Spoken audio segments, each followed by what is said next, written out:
The gentlemen of 3 Days Grace. How's it going, man? How you doing, man? How's it going, guys? Great. Good, man. A whirlwind week, I imagine, right? Indeed. Yeah. Oh, yeah. The album's been out, I guess, 6 days by now. I mean, what has the past week been like for you guys? Oh, it's been great. I mean, we actually jumped on a bus, and we're kind of doing this a little acoustic thing right now. Okay. Which is cool. You know, it's not the full rock thing, but we write a lot of our stuff. A lot of this new record was written kind of like that, so it's easy for us to kind of break it down and you know, present the songs in kind of a little quieter environment. Yeah, I mean, you know, so this next question is kind of funny because this record is literally less than a week old, but I heard you guys' acoustic set at a record store out in New Jersey that you did in the past week, and it sounded so good, and it gave, like, you know, a different life to the songs that I love on this record. Would you guys ever kind of reimagine a record like that acoustically? Well, we were just talking about maybe even going out and doing like an acoustic tour. Yeah. Almost. Yeah, just breaking down the stuff. It's been so much fun to be like so close to the fans and like, you know, just breaking it down and yeah. Totally. People are enjoying it. So I always love that as a fan too, is like, you know, when a band, they release a great record like you just did, and then they tour that record like properly, like it sounds like the record, and then it gives it a whole new life. You get to catch them like, you know, in the fall or next summer acoustically, and it's just makes you fall in love with the music even more. We've always had a philosophy, like when we're writing the songs, that if it's a good song, it will translate on just like literally one acoustic guitar and a vocal. So we call it the campfire test. Yeah. So even if we're making a demo and like the demo's heavy and it's kind of reflective of what it's going to actually sound like, we still do a version where it's just literally a guitar and a vocal. Listen back to the song. If it's like a compelling song at that level, then whatever you add to it is just going to help it and not cloud a song that's okay. Yeah. You know, how long have you guys been doing the campfire test? Because, you know, I mentioned the 13 number ones at Active Rock Radio throughout your career. I mean, the hits go on and on and on throughout your catalog, and it speaks to the timelessness of your music. You know what I mean? I always find myself more impressed with records of longevity like that, as opposed to, you know, records or accolades of flash in the pan moments, you know, what have you. We all grew up in rural Ontario, outside of Toronto, Ontario, and it's you know, a small town, 1,300 people, and you know, we grew up around the campfire, so we learned first on acoustic. So I think you know, we've been doing this since the beginning of time, long time ago. old as dirt. Yeah, right. No, but you know, well, the other thing about standing, like the campfire test is, it's really like standing around a fire drinking beer with your buddies, hanging out, and passing the guitar around. You know, that's kind of how that's what we did when we were teenagers. That was our thing. You know, so we've kind of just translated that into when we're writing. It needs to kind of cross. And that way you never get too far from, you know, your roots, who you really are, and just well, I think some producers and some bands make the mistake of going into the studio and thinking like the more layers of stuff we put on this song, it's going to be bigger and it's going to make it great and grand and stuff. But I think you can kind of get distracted on, like, if the core of the song needs to be like engaging and compelling, the message needs to be there. It needs to be kind of concise, right? Yeah, too many layers can get really cloudy from what you're trying to say in the song, and it just messes it up. So we end up actually taking some of the stuff out that we put down. Well, I'm so actually happy that you just brought that up, the layers, and kind of just making things more confusing than it has to be, because my favorite thing about this record, or one of them I should say, is, you know, within the first 30 seconds of the track number 1 on Outsider, there is absolutely no doubt that this is a rock record. It's that gritty, almost confrontational guitar riff that opens the record, and it's like 3 Days Grace is in control, and we as the listeners are just, we're sort of at their will. Whatever ride they're going to take us on is the ride that we're going on. And I think that sort of feeling, that sort of attitude is missing a little bit in modern rock. I feel like, you know, I come from the world of Billboard and the charts, and for commercial success nowadays, it seems like rock has to go to things like, you know, a trap beat or a tropical house influence to kind of, you know, see themselves on the top of, you know, say a Billboard chart. Do you guys ever feel the pressure? I think, you know what, we've always kind of, we don't feel the pressure, and if we do, I mean, I don't know. You don't give into it. We don't give into it, and I think what trumps all of that, what makes all of that? You can't say that. Who? 4-letter word now? Yeah. 4-letter word? You can't say that anymore. Don't say that in New York. No, regardless. Honesty in rock and roll is the thing that has to remain. Honesty, danger. It can be rough around the edges. It doesn't need to be like polished clean, you know. And I think that people are always going to go back to rock and roll for that, you know. And especially in a world where like a lot of stuff is like polished, really produced, super like overthought, and all that kind of thing. And I think that that's the reason why rock and roll will never die, because people get tired of like something that's so contrived, so thought out, that they go back to rock and roll to feel that kind of raw, unbridled, honest energy. Yeah, and few bands really bring that raw energy like you guys do. I mean, how do you overall feel about the state of rock right now? I think it's good, man. You go to these festivals and it's thriving. There's 25,000 people at these festivals, and it's amazing. So I think rock is alive and well, and there's a lot of great new bands coming through, like bands like Nothing More and Nothing But Thieves, Bring Me the Horizon. Great guitar bands, and I think that's what we've been missing the last few years is great guitar, riffs. The guitar's almost gone missing sometimes. Yeah. It feels like in popular rock. So yeah, totally. Yeah, we thought about just. There was a time where we're like, do we even need guitar? Do we need this guy? No, never. No, that never happened. No, I'm glad you guys didn't get rid of that. I want to dive into the some of these tracks. The name of the album is Outsider. Track number 3 on the album is I Am an Outsider. And I was just curious how sort of intrinsic to your own DNA as a Canadian band, coming here to the States however many years ago you finally did, is that sort of just like something just innate in you? Do you kind of just have that chip on your shoulder as an outsider? Yeah, certainly. And I think this album, we just were talking so much about, you wake up and you're instantly, I don't know, whether you pick something up and look at it or whatever, there's so many things that are set up to influence you, influence the way that what you believe, what you like, what you don't like, what you buy, what you eat, everything like that. And and you got to wonder like those influence, what are they? What they're set up to like take money from you or just make you believe a certain thing. And sometimes like we were all just talking about that and just wanting to kind of be isolated and take a big step back and be able to look at all of that, the sensory overload, and make some sense of it instead of being like in the middle of it all the time, which will drive you crazy. Yeah. You guys have a lot of fans, of course, around the world, a lot of young fans around the world that are going to listen to this record or have listened to this record this past week and probably see themselves or can relate to a sentiment like Outsider, or even the lyrics of the track number 3, I Am an Outsider, of, I have no interest in the in crowd. How were you guys growing up? I mean, I think that's kind of an important story to tell for any young fans of yours that are listening to this record. Were you guys, like, how did you get to a point in your life, I should ask probably, that you weren't going to give in to, the pressures of fitting in? I always felt like an outsider when I was in high school. I listened to different music, like heavy music, and like Marilyn Manson and stuff, and I was total goth, and like, I got made fun of by the jock kids, and like, so I don't know, that song really applies to me because I felt like that, I felt like an outsider.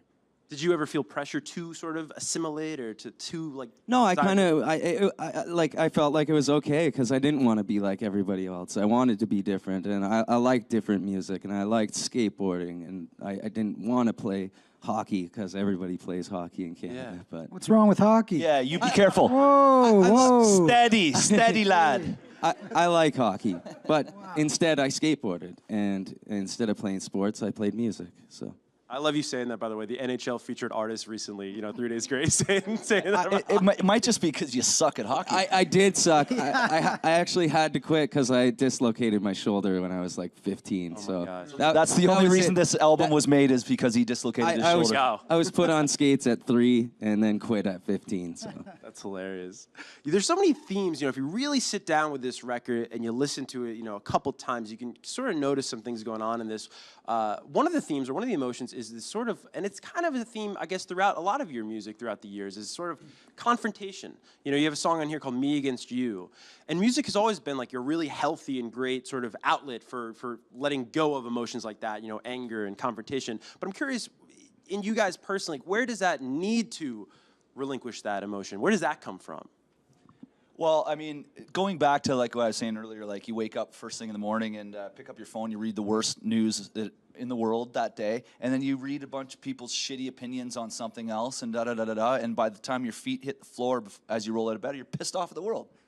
You know what I mean? It's like, tell me about it. And also like, and like, there's a lot of opinions out here in a world where everyone gets easily offended, which is kind of an oxymoron a little bit. And so I think Me Against You, as an example, is kind of just saying like, hey, if there's a problem, let's figure it out. Let's not like come sit down, look me in the eyes. You'd be surprised once you say, hey, let's look me in the eyes and let's discuss if there's a problem here. You'd be surprised how many people don't want to do that. Well, not even that, but then you can kind of have that conversation, and we're all so much more alike than we are different, and maybe you didn't even have the confrontation you thought you were having. You know what I mean? Exactly. Yeah. So it's a cool message on the record. Another cool message on this record is there are inspiring songs on here, which is of course nothing new for 3 Days Grace. One of them being one of the singles off this record, "The Mountain." Very inspirational record. Is that something not that you have an objective when you write music, but is that something you think about wanting to inspire your fans? Yeah, definitely. Like The Mountain is about, waking up every day to your own reality. And whether that be like getting over depression or, getting to number one, whatever it is, it's just, getting over that mountain. And the mountain is life. You got a very cool video for the song, I should say, too. You got a UFC fighter in the video. It takes place in like an octagon. Are you guys big combat fans? I like UFC a lot. Yeah. Okay. Who are your favorites? GSP, George St. Pierre's. Right. He's a Canadian dude from Quebec. Holding it down. Yeah. And Misha Serkinov, he's the 7th light heavyweight in the UFC. So he is in the video. I actually got to hold pads for him and get a few pointers and stuff from him. Dude, what was that like? It was a lot of fun. Yeah. He wasn't putting his full force into it by any means because I would have been on the ground. How did it come about that he was in the video? You guys buddies or? No, we put a feeler got out? a buddy. We got a friend who travels with UFC, and we've just become friends with him and stuff. And we had an idea. We wanted to kind of like Matt said, the mountain is like kind of a metaphor for it, like either striving for the top or just trying to stay off rock bottom or whatever. But we thought like a sports theme where it's like just you're against yourself to become the best version of yourself.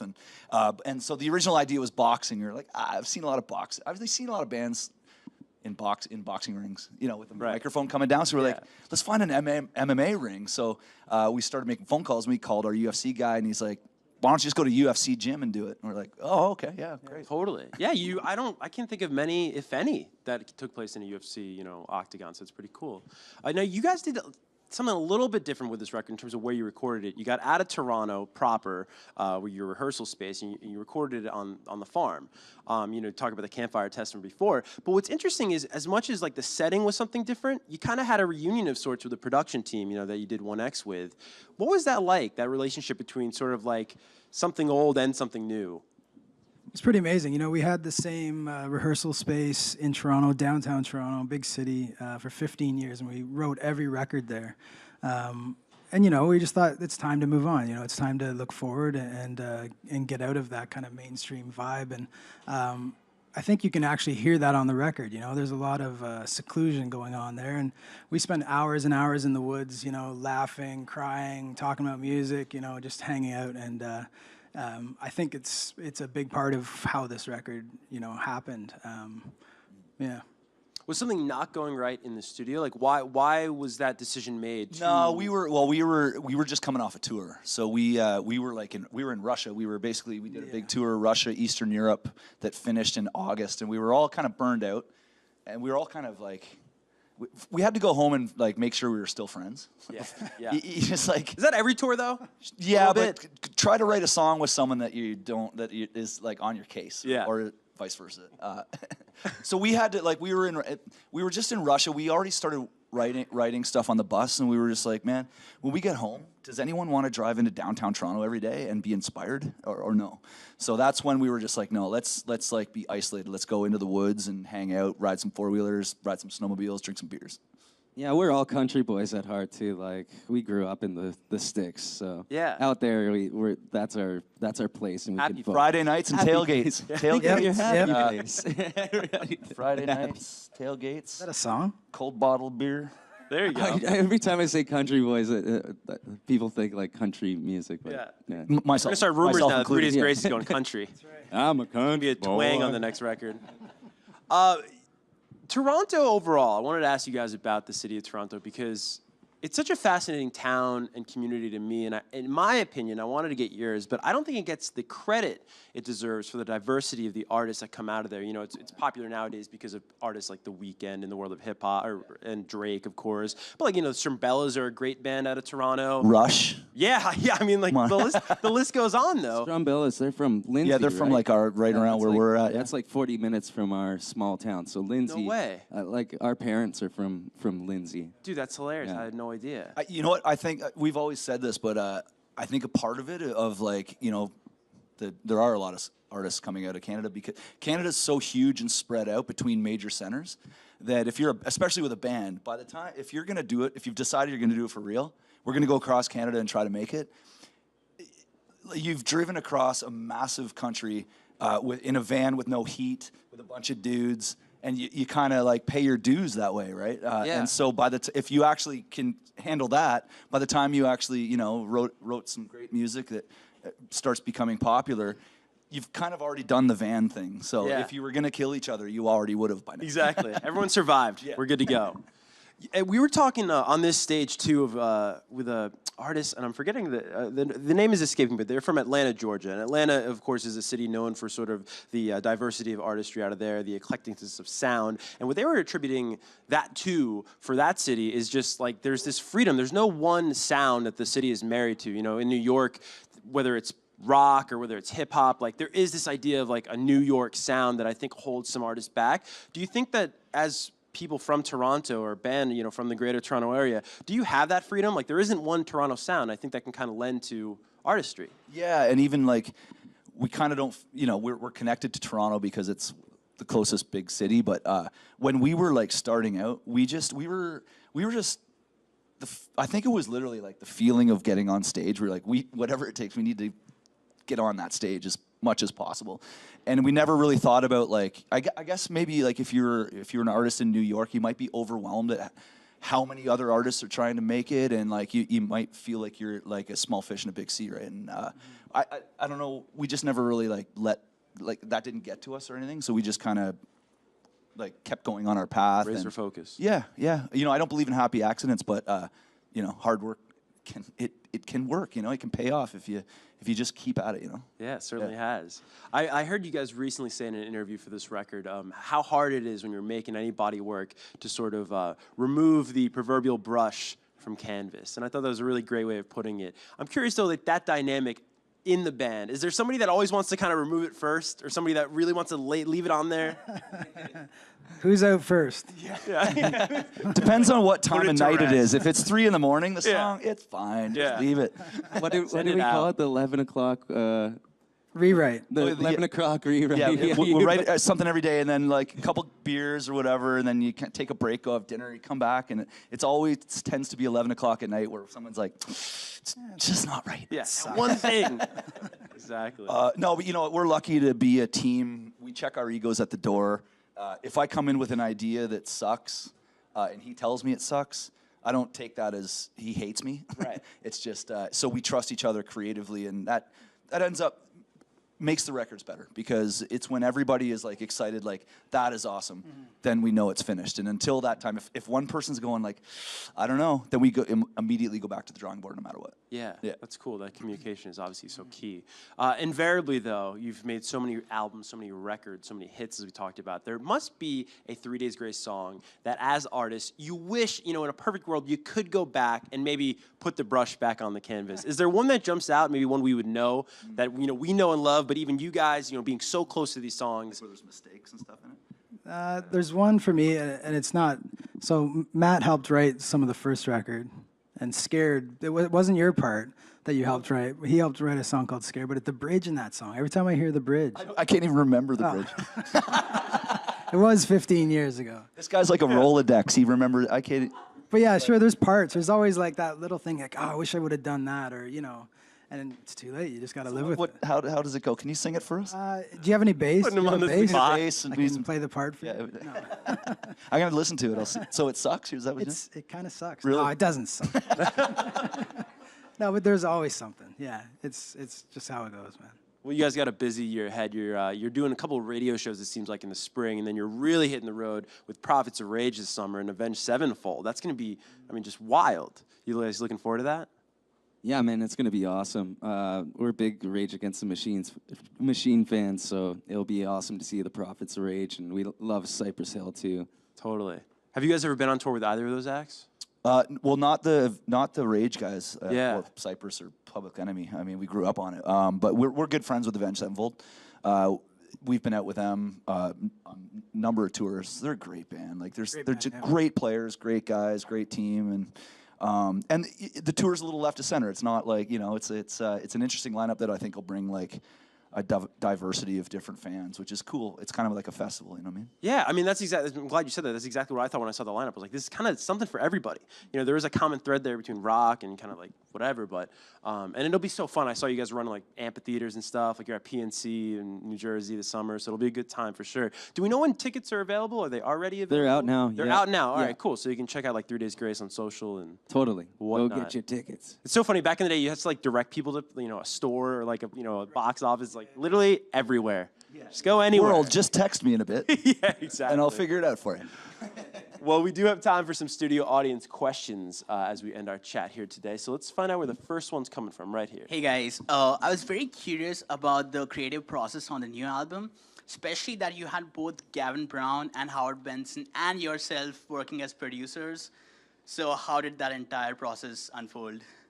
Well, we often talked about the notion of how cool would it be to have Gavin Brown, who produced our first album, and Howard Benson, who produced 1X, as well as Life Starts Now. We were just always talking about, like, how cool would it be to put those two guys together and just see what happens, and then have Chris Lord-Alge mix it, who's just the great rock mixer and a good friend of ours. So we were able to make that happen. Gavin came in early. He's the kind of guy that can really, like, he was kind of hanging out with us when we were, like, broing out in the country. You know, half of the creative process is just like the hanging out, having conversations. All of a sudden, someone says something. You're like, "What'd you just say? No, not that. What'd you say before that? Man, that'd make a great song title. Let's talk about that." And Gavin kind of enables that. He's kind of like, you know, one of us or whatever. He's always been that way for us. And then, you know, Howard Benson. I mean, Yeah, and Howard's a great vocal producer. Like he's classically trained in piano, so he can find all the harmonies that are just the sweet spots. So then he'd just play it in with the organ, and then I'd sing along to it, and then he'd take it away, and I'd sing the harmony. He's just a genius when it comes to that. So the vocal production is definitely Howard. That's awesome. We have time for 2 more questions. Where's the next one coming from? Over here. Hi, guys. Thank you for the record store thing the other day. It was a real treat. My question is for Matt. When the lead singer that originally worked with you guys left the band and you took over, I was just wondering, did your brother like call you on the phone? Did you say, I want to do it? How was that process? We were actually having sushi together in our hometown, Peterborough, pretty much. And we're having sushi together, and he found out, and he's like, well, you better get in your singing shoes on, get practicing these songs. And, you know, I was a little freaked out at first, but I got in my basement, and it was kind of weird because my old band was actually living in the house, so they were... Those aren't our songs. What the hell's going on? But you know, they're my buddies, and they were totally supportive, and my parents were supportive of me, and you know, I was just I had a goal, and I did it. Great question, by the way, too. Last and final studio audience question from the back over here. Hey guys, thanks for being a part of the Build series. So my question is, who has been one of your favorite acts to have been on a bill with? Oh man, we were just talking about this yesterday, but it was one of the defining moments, I think, in our career when we got the call to open up for the Rolling Stones. We did 2 shows in Saskatchewan opening for the Stones. The stage was the size of a small city. It was insane. We had 2 shows with 1 day off. Well, the crew decided, like the Stones crew, which is like 200 people, decided to throw a party on the day off, right? And they invited us to it. And you know, we were opening for the Stones, so some of the guys' moms were out, and aunts and uncles and stuff, right? So we got invited to this party with our moms. And sure enough, you know, Mick Jagger, they all roll in, and we're just having this party, and Mick and the band comes right up to us, straight up to us. Great set last night. What a beautiful night, full moon. It was amazing. Can't wait till tomorrow to do it again. And like I just remember some of the moms just going like, "You guys really have done something here, boys." And then but they were the most grounded, down to earth. They watched our show. They knew they knew our name. It was just, and from that moment on, I mean, even before, we've always been like this. But what a inspirational. If the Stones can like be grounded individuals, that anyone in music who's a dick is really a dick, because the Stones are so cool. Dude, is that the most surreal moment of your career? I mean, that's crazy. Definitely one of them. Trying to think of another. For me, it was, I'm a huge hockey fan, and we were in Vegas, first Billboard Awards, I think, that we went to, first award show, you know, walking down Sunset Strip, and this guy's 3 Days Grace yelling at us, and it's Wayne Gretzky. No. And we're like, we turn around, and we're like, what the hell? Like, we're, you know, we basically, you know, freaked You've out. made it. And he wanted a picture, and we're just like, holy shit, you know. Great one. Sure, great one. I guess so. Yeah, right? It was amazing. We got a few minutes. Yeah, that's definitely one for me. That's crazy, guys. Well, thank you so much. We're unfortunately out of time, but we really appreciate you stopping by Build. The new record, again, Outside, are available everywhere, and Tour is going to be here before you know it, so be sure to grab tickets wherever they are available. Thanks for watching. Thanks, guys.